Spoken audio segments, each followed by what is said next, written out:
Hi guys, it's Mika Martinez, and in this video, I'm going to briefly explain why it often takes time to get results from SEO.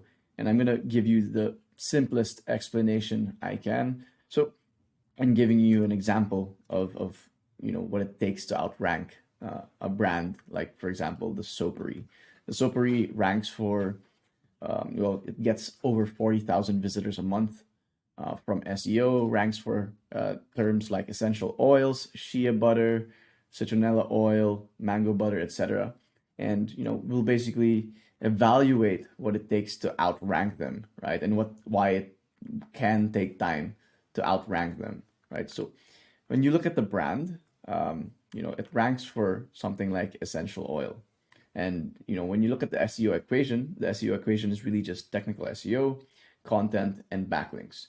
And it's content and backlinks that are the reason why it takes time to outrank larger brands or brands that have been investing in SEO for a while, because you have to fill the gaps between you and your competition in terms of both content and backlinks, right? So let's evaluate each of these things one by one. So for example, if you wanted to outrank the Soapery for the search term essential oils in the UK, you have to fill that gap in terms of content and backlinks. So if you look at their essential oils page, when I say content and backlinks, it's not just the content on the page, right? When you look at the content on the page, there is content on the page, but the page alone isn't actually what allows it to rank. They actually have something called topical authority. If you wanted to rank for the term essential oil or essential oils, you can't rank for the term just having one page about essential oils on your website. You need to be the authority on essential oils. And that's what they have here, right? So they have what are essential oil notes. They have a blog post about that. They have a guide on essential oils for soap making, right? And then, even these things link to the collection page, the different essential oils, eucalyptus, rosemary, lavender, they have a chart, etc.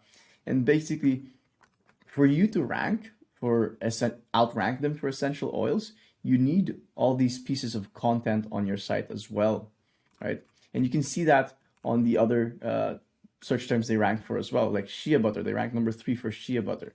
If you look at their product page, yes, they have good content on the product page as well, like questions potential customers might have about shea butter. They answer here, but they also have a lot of related content, right? They have how to create natural body butter blog post. They have a make your own hand treatment blog post. They have a shea butter soap recipe blog post right here. And that's what it takes to outrank them, right?